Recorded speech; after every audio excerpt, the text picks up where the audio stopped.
गांव में अजीब सा शोर गूंजा।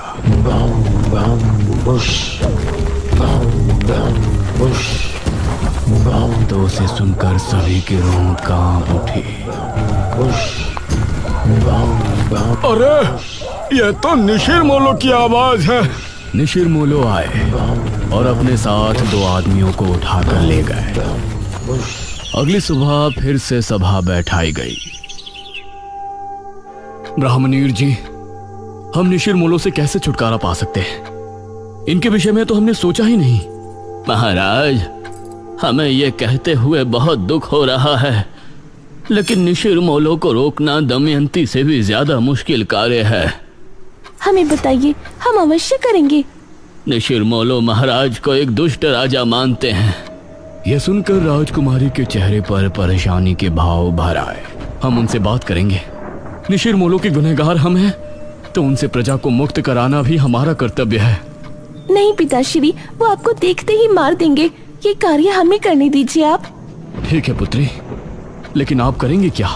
यह सुनकर राजकुमारी के माथे पर सलवटें उभर आई। अगले शनिवार सभी लोग अपने अपने घरों में बंद थे। रात के समय वही आवाज गांव में गूंजने लगी।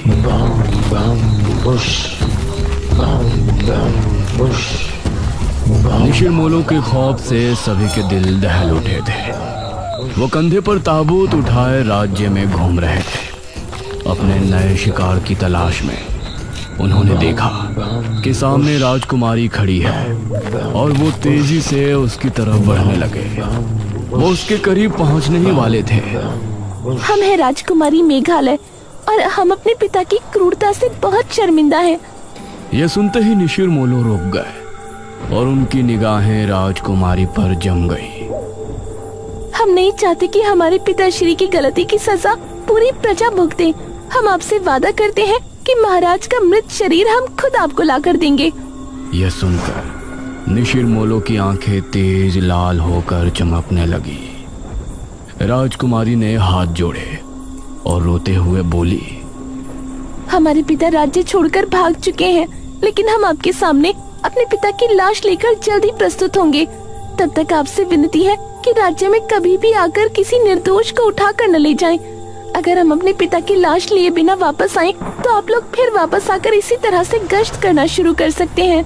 तब हम भी आपको नहीं रोकेंगे, लेकिन हमें एक मौका अवश्य दें हमारे पिता को ढूंढकर आपके सामने लेकर आने का। यह सुनकर निशिर मोलो उसी समय बिना किसी को लिए कब्रिस्तान की तरफ चले गए।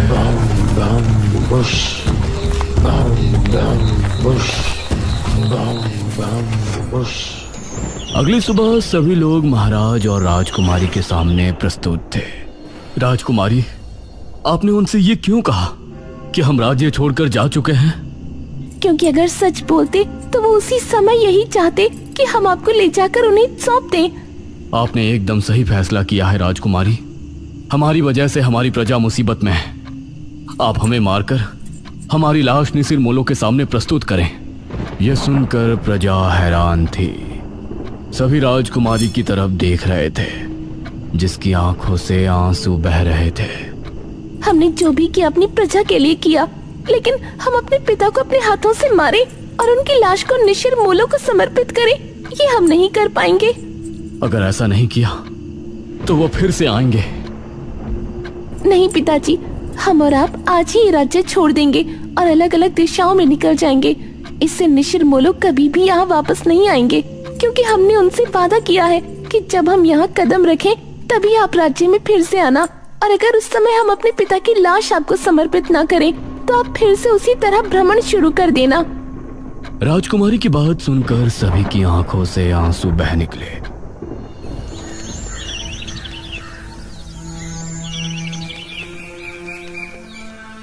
उसके बाद राजकुमारी और महाराज ने उसी दिन राज्य छोड़ दिया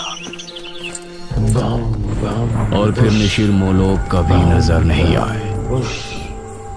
इतना पढ़ने के बाद ये तांत्रिक महाराज ने पुराण बंद कर दिया। इस पुराण के हिसाब से तो जब राजकुमारी राज्य में वापस आएंगी तभी निशिर मोलो वापस आएंगे, लेकिन अब 400 साल बाद वो क्यों लौटे हैं? क्या राजकुमारी गांव में वापस आ गई है? अगर वो आई है तो है कहाँ? ये तुम कैसी बातें कर रहे हो? भला 400 साल बाद राजकुमारी वापस कैसे आ सकती है? यही तो समझ नहीं आ रहा है कि निशिर मोलो आए हैं तो कैसे, क्या वजह है उनके वापस आने की? इसमें आगे की कहानी नहीं लिखी। महाराज और राजकुमारी का बाद में क्या हुआ? नहीं पुत्रे, पुराण समाप्त हो गया। मेघना की उत्सुकता देखकर इशिता को बहुत हैरानी हो रही थी। इतना सब कुछ जानने के बाद भी वही सवाल सबके सामने था कि निशिर मोलो वापस क्यों आए।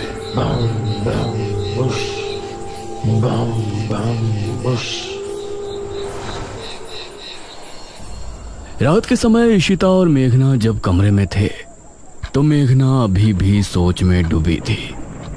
मेघना, तेरा क्या चल रहा है यार? तू क्यों इतना गहराई में जा रही है? तभी अनुज भी कमरे में आ गया। सच में अब तो मुझे भी सब कुछ बहुत अजीब लगने लगा है। मेघना, तुमको कैसे पता कि वो चाबी वहां रखी थी और वो तहखाना कहां पर है? मुझे यकीन है कि तुमने झूठ बोला है।